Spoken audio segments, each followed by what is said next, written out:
Good afternoon, everyone. Welcome to पूरी Priyamda classes.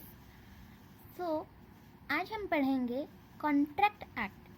जो contract act है ना, वो सीए में हो या फिर सीएस हो या फिर सीए हो या लॉ के स्टूडेंट हो या फिर कॉमर्स स्टूडेंट हो, ये उनके लिए है. और जो भी कॉम्पिटिटिव प्रिपरेशन करते हैं, ये उनके लिए भी है. हम आज पढ़ेंगे कॉन्ट्रैक्ट एक्ट और उसका डेफिनेशन क्या है और उसका इंग्रेडिएंट क्या है उस बारे में हम थोड़ा सा जानेंगे इस पार्ट में. तो कॉन्ट्रैक्ट क्या है और कॉन्ट्रैक्ट क्या है. कॉन्ट्रैक्ट का मतलब होता है agreement between two to more person. और कॉन्ट्रैक्ट क्या होता है ना, just meet between two to more persons. तो कॉन्ट्रैक्ट, हाँ, कॉन्ट्रैक्ट जो है ना, वो एग्रीमेंट को लेकर एग्रीमेंट और उसके साथ कंसिडरेशन और उसके साथ लॉ भी होता है. ये तीनों, अगर ये तीनों होगा तभी हमारा कॉन्ट्रैक्ट बन पाएगा. और जब भी हम किसी से कॉन्टैक्ट करते हैं या फिर जिससे हम मिलने जाते हैं, तो वो होता है कॉन्टैक्ट. और वो होता है दो से अधिक ज़्यादा लोग जहाँ होगा जो मीटअप करते हैं उसे कॉन्टैक्ट कहते हैं. सो कॉन्टैक्ट जो है, कॉन्टैक्ट जो है, कॉन्ट्रैक्ट, उसका डेफिनेशन है कि an agreement between two to more parties enforceable by law. जो दो से ज़्यादा पार्टीज होते हैं एग्रीमेंट में, उससे हम क्या कहते हैं ना, कॉन्ट्रैक्ट कहते हैं. और एक भी है कि एग्रीमेंट एंड इट्स एनफोर्सिबिलिटी, मतलब कि जो एग्रीमेंट हुआ है और जो लॉ के द्वारा इन्फोर्सेबल हुआ है, उसे are two essential component of contract. और वो जो उन दोनों में जो टू कंपोनेंट हुआ है, और उसे ही हम क्या कहते हैं ना, कॉन्ट्रैक्ट कहते हैं. तो हम जानेंगे कि एग्रीमेंट क्या है. तो फिर एग्रीमेंट क्या है ना, एग्रीमेंट ना जो है वो every promise and every set of promise forming consideration for each other. जो या आइदर टू प्रॉमिस हो या फिर एक ग्रुप ऑफ प्रॉमिस हो, तो वो जो फॉर्मिंग करते हैं, जो रेगुलेशन या फिर एक्ट लॉ जो करते हैं, उन सब में वो कंसिडरेशन होता है, तभी जाकर एक एग्रीमेंट बन पाता है. तो एग्रीमेंट कैसे बनता है ना, हम किसी को ऑफर देंगे और दूसरा जिसको हम ऑफर देंगे वो एक्सेप्ट भी करना चाहिए, और उस तरह से हमारा एग्रीमेंट बनता है.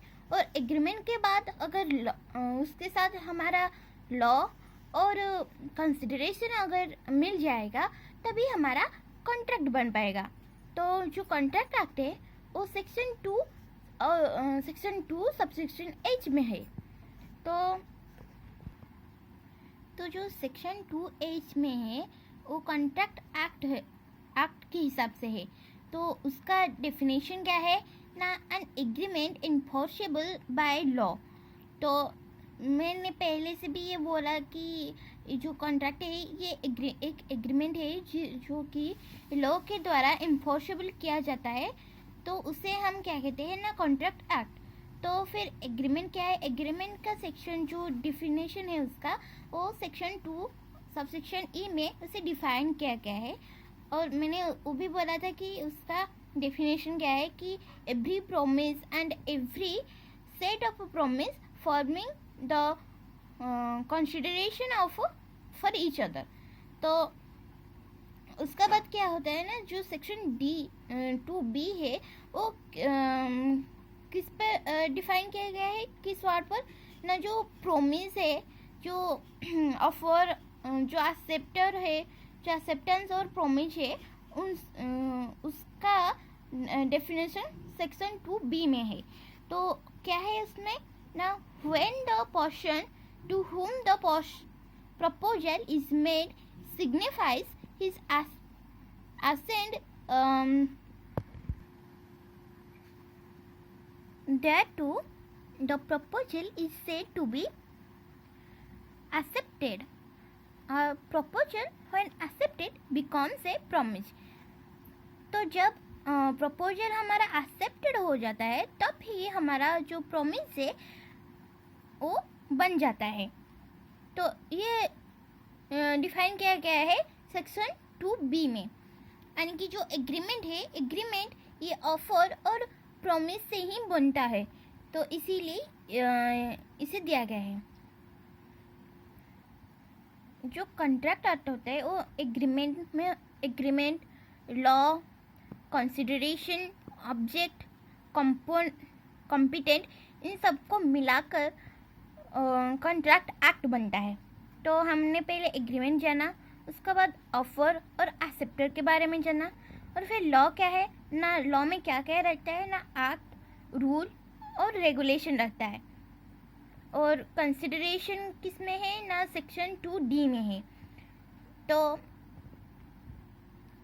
ये जो कंसिडरेशन है वो सेक्शन 2D में डिफाइन किया गया है.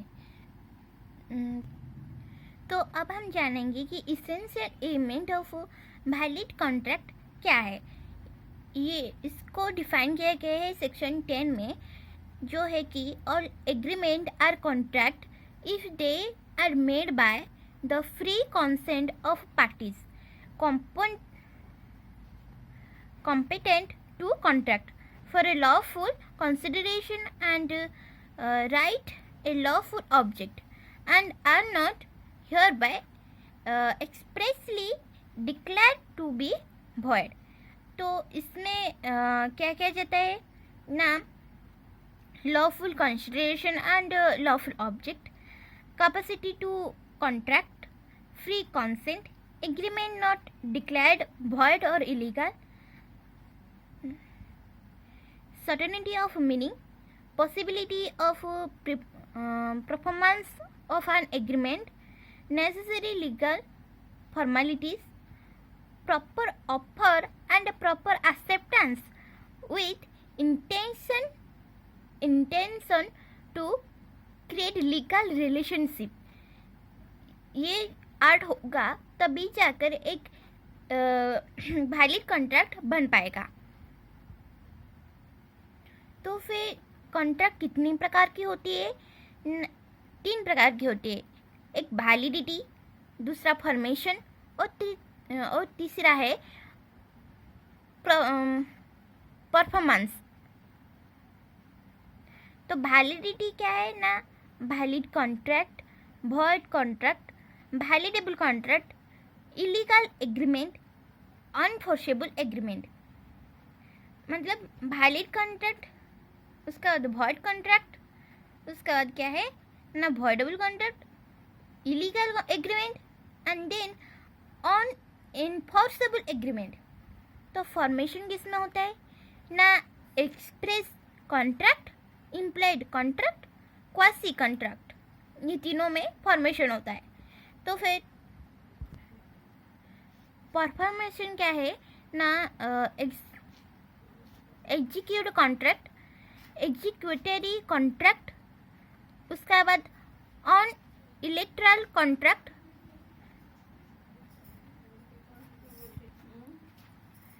जो परफॉर्मेंस होता है वो एग्जीक्यूटेड कॉन्ट्रैक्ट, एग्जीक्यूटरी कॉन्ट्रैक्ट,